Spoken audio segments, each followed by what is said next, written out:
अगर आप नौकरी करते हैं या आप बिजनेसमैन हैं, आप स्टूडेंट हैं या फार्मर हैं, आप रिटायर्ड हैं अथवा माइनर हैं और कनाडा टूरिस्ट वीजा हासिल करना चाहते हैं, तो ये बिल्कुल भी जरूरी नहीं है कि आपकी इनकम लाखों रुपए हर महीने हो। आपने केवल वीजा अफसर को ये विश्वास दिलाना है आप कनाडा केवल घूमने के लिए जा रहे हैं और घूमकर अपने देश वापस आ जाएंगे, तो आपको कनाडा का वीजा आसानी से मिल जाएगा। लेकिन ये सब आपने साबित करना है। यही वह डॉक्यूमेंट्स हैं जिन्हें देखकर वीजा अफसर आपको वीजा देने के लिए मजबूर हो जाएगा। पासपोर्ट, ओरिजिनल पासपोर्ट जो वीजा अप्लाई करते समय 9 से 12 महीने तक वैलिड हो, ताकि वीजा लगने के बाद आपके पासपोर्ट की वैलिडिटी 6 महीने तक रहनी चाहिए। अगर आपके पासपोर्ट की वैलिडिटी कम है तो उसे रिन्यू करवा लें, क्योंकि कनाडा एम्बेसी 10 साल का वीजा नहीं देती। कनाडा एम्बेसी केवल आपका पासपोर्ट एक्सपायर होने से एक दिन पहले तक का वीजा देती है। और वीजा अप्लाई करते समय आपके पासपोर्ट के कम से कम 3 पेज खाली हों। यदि पुराने पासपोर्ट हैं तो सभी को साथ लगाएं। Number 2, Canada visa application form. Visa application form आपने ध्यान से भरना है, इसमें आपकी सारी डिटेल आएगी। अगर आपने इसमें जरा सी भी गलती करी तो आपका वीजा रिजेक्ट हो सकता है। Number 3, photo. 2 recent colour passport size photograph जो मैट फिनिश हो, जिसमें 80% तक फेस कवर किया गया हो, जिसका सफेद बैकग्राउंड हो एवं कोई बॉर्डर ना हो, जिसका साइज 35 mm बाई 45 mm हो। Number 4, family information. आप पति पत्नी, माँ बाप, बच्चे, भाई बहन की पूरी जानकारी दें, जैसे उनका नाम, उनकी डेट ऑफ बर्थ, उनका प्रेजेंट रेजिडेंशियल एड्रेस, उनका आपके साथ क्या रिलेशन है, उनकी विवाहित स्थिति, सारी जानकारी दें। नंबर 5, कवरिंग लेटर और स्टेटमेंट ऑफ पर्पस। अगर आप एम्प्लॉयड हैं तो अपना कवरिंग लेटर प्लेन पेपर पर बनाएं, और अगर आप सेल्फ एम्प्लॉयड हैं तो अपने लेटर हेड पर बनाएं। Covering letter Canadian visitor visa का एक महत्वपूर्ण हिस्सा है, क्योंकि यही वह लेटर है जिसे एम्बेसी अफसर ने ध्यान से पढ़कर आपकी एप्लीकेशन पर फैसला देना है। इसलिए इसमें आप कुछ महत्वपूर्ण जानकारियां दें, जैसे आपकी यात्रा का उद्देश्य, कितने समय के लिए जा रहे हैं, आप कनाडा में कहाँ रहेंगे, आपकी इनकम का क्या सोर्स है, आपका खुद का कारोबार है जहां आप नौकरी करते हैं, किसी ने आपको स्पॉन्सर किया है, उसकी डिटेल, आपकी ट्रैवल आइटिनरी, आप द्वारा करी गई पिछली यात्राओं का विवरण दें। अगर आपके परिवार का कोई सदस्य कनाडा में रहता है तो उसकी डिटेल, आपने घूमने के लिए कनाडा को क्यों चुना। ध्यान रखें, कवरिंग लेटर 1.5 पेज से ज्यादा नहीं होना चाहिए। Number 6, financial proof. आपकी सेविंग की पिछले 6 महीने की स्टेटमेंट, बैंक बैलेंस सर्टिफिकेट जो बैंक के लेटर हेड पर हो, पिछले 3 साल की आपकी अपनी ITR, जिससे पता चले कि आपके पास कनाडा में रहने के लिए पर्याप्त धन है। ध्यान रखें, आपकी बैंक स्टेटमेंट आपकी ITR में दिखाई गई इनकम के साथ मिलती जुलती होनी चाहिए। कभी भी एकदम से इकट्ठे पैसे ना डलवाएं। अगर आपके पास कोई FD, RD, NSC, mutual fund, share वगैरह हैं तो वह भी साथ लगाएं। अगर आपके पास कोई इंश्योरेंस पॉलिसी है तो उसकी सरेंडर वैल्यू का सर्टिफिकेट लगाएं। विजिटर वीजा के लिए बैंक बैलेंस आपकी यात्रा की अवधि और उद्देश्य पर निर्भर करता है। ₹3 से 4 लाख तक बैंक बैलेंस आपकी यात्रा खर्चों को कवर करने के लिए धन राशि दिखाने के लिए पर्याप्त है। 6 से 7 लाख का बैंक बैलेंस बेहतर माना जाता है। होम टाइज, ये अति महत्वपूर्ण पॉइंट है। ज्यादातर वीजा इसी वजह से रिफ्यूज होते हैं। वीजा अफसर ये कहकर वीजा रिफ्यूज कर देता है, मुझे शक है कि आप वापस अपने देश नहीं जाओगे। आपने वीजा अफसर को विश्वास दिलाना है कि आप कनाडा कोई काम करने के लिए नहीं जा रहे, केवल घूमने के लिए जा रहे हैं और आप अपने देश वापस आओगे। इसलिए अगर आप मैरिड हैं तो आपके पति पत्नी का नाम आपके पासपोर्ट में दर्ज होना चाहिए, अथवा अपना मैरिज सर्टिफिकेट लगाएं। अगर आपके बच्चे हैं उनका बर्थ सर्टिफिकेट लगाएं। अपने माँ बाप, भाई बहन, अपनी फैमिली की पूरी इंफॉर्मेशन दें। आपका social and economic status home country में क्या है बारे बताएं।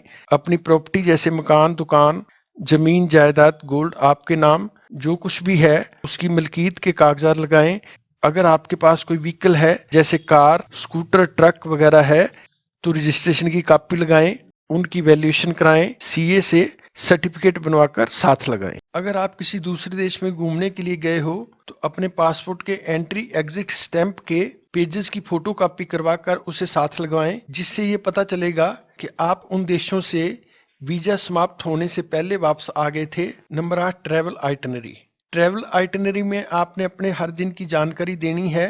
आप कहाँ जाएंगे, कहाँ रहेंगे। Number 9, proof of accommodation. अगर आपको आपके किसी मित्र या रिश्तेदार ने इनवाइट किया है और आपने उसके घर रहना है, उसके घर का एड्रेस दें और उसके घर के डॉक्यूमेंट्स लगाएं।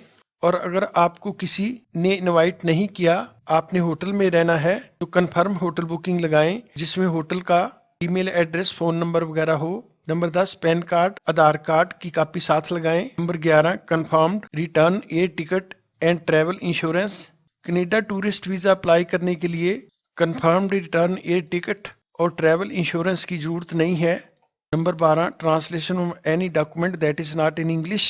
अगर कोई डॉक्यूमेंट इंग्लिश के अलावा किसी दूसरी भाषा में है तो उसे इंग्लिश में ट्रांसलेट करवाएं। Other documents, sponsors document. अगर आपको किसी ने स्पॉन्सर किया है, इनवाइट किया है, तो उसके बैंक सेविंग की स्टेटमेंट, उसकी इनकम प्रूफ, उसका अकोमोडेशन प्रूफ, उसका एम्प्लॉयमेंट प्रूफ, उसकी टैक्स स्टेटमेंट, कनाडा में उसका स्टेटस पीआर अथवा सिटीजनशिप का प्रूफ, उसका पासपोर्ट, उसका आपके साथ क्या रिलेशन है का प्रूफ, उसका इनविटेशन लेटर एवं सर्टिफिकेट आपके रहने, खाने पीने, घूमने के खर्चे एवं वीजा की अवधि समाप्त होने के बाद उनको वापस उनके देश भेजने की उसकी जिम्मेवारी है।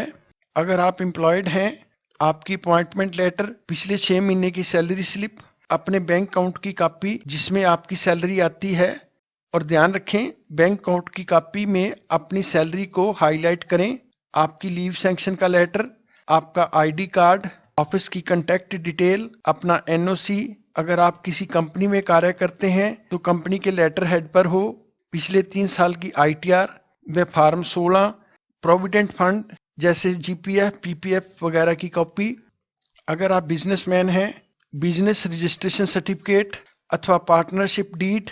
आप आधार उद्योग अथवा आधार उद्यम भी लगा सकते हैं। कंपनी की बैलेंस शीट और पिछले 3 साल की आईटीआर। आपके करंट अकाउंट की पिछले 6 महीने की स्टेटमेंट। ध्यान रखें करंट अकाउंट के पैसे फंड्स में शामिल नहीं किए जाते। अगर सेविंग अकाउंट में पैसे कम हैं और करंट अकाउंट से आपने कोई पेमेंट नहीं करनी तो आप अपने करंट अकाउंट के पैसे सेविंग में ट्रांसफर कर सकते हैं, वे आपकी फंड्स में काउंट किए जाएंगे। ऑफिस किराए पर है तो किराएनामे की कॉपी, और अगर आपका अपना है तो उसकी रजिस्ट्री, आपके बिजनेस का जीएसटी नंबर, पैन कार्ड, आपके जाने के बाद आपके बिजनेस को कौन संभालेगा, सारी जानकारी दें। अगर आप रिटायर्ड हैं, अपनी रिटायरमेंट का सबूत, पेंशन बुक, पिछले 6 महीने की पेंशन स्टेटमेंट। अगर आप स्टूडेंट हैं, सैंक्शनड लीव का सर्टिफिकेट, प्रिंसिपल द्वारा जारी की गई एनओसी, आपके आईडी कार्ड की कॉपी, आपके पेरेंट्स द्वारा दिया गया एनओसी साथ लगाएं। और अगर आप फार्मर हैं तो फर्द, जे फार्म, तहसीलदार का सर्टिफिकेट। ध्यान रखें अगर आपने कमीशन एजेंट से पैसे कैश लिए हैं तो वह सारे पैसे अपने सेविंग अकाउंट में जमा कराएं। कमीशन एजेंट से पेमेंट चेक द्वारा लें और वह चेक अपने सेविंग अकाउंट में जमा कराएं ताकि आपका सेविंग अकाउंट और जे फार्म की एंट्री मिल सके, और उस चेक की फोटो कॉपी भी अपने पास रखें। अगर आप खेत ठेके पर लेकर खेती करते हैं अथवा आपने जमीन ठेके पर दे रखी है तो एग्रीमेंट की कॉपी और अपनी प्रॉपर्टी वैल्यूएशन भी साथ लगाएं। और अगर आप खेती के साथ कोई और कार्य करते हैं जैसे पोल्ट्री फार्म, मछली पालन वगैरह, तो उसके कागजात भी साथ लगाएं।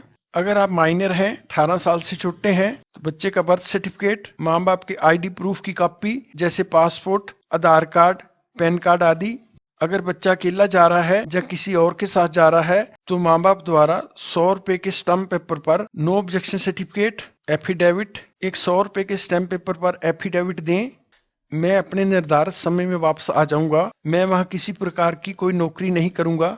नोट, कोई भी झूठा डॉक्यूमेंट ना लगाएं। अगर कोई झूठा डॉक्यूमेंट पकड़ा गया तो आप पर 5 साल का बैन लग सकता है।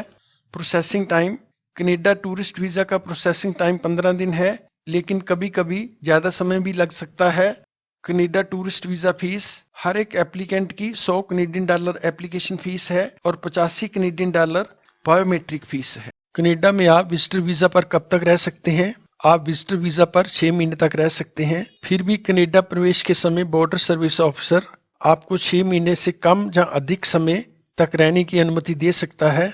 यदि ऐसा है तो वे आपके पासपोर्ट में आपके द्वारा जाने की तिथि डाल देंगे। मैंने इस वीडियो में पूरी जानकारी दी है, फिर भी अगर आपको कोई और जानकारी चाहिए तो कमेंट करके पूछ सकते हैं। ये हमारी एम्मा ओवरसीज कंसल्टेंसी कुरुक्षेत्र का एड्रेस एवं फोन नंबर है। आप अपॉइंटमेंट लेकर हमारे ऑफिस में आकर भी मिल सकते हैं। अगर ये वीडियो आपको पसंद आए तो कृपया सब्सक्राइब करें, लाइक करें, शेयर करें एवं बेल आइकन को भी प्रेस करें ताकि आपको मेरी हर वीडियो की नोटिफिकेशन मिलती रहे। और आपका बहुत बहुत शुक्रिया इस वीडियो को देखने के लिए। मिलते हैं अगले वीडियो में।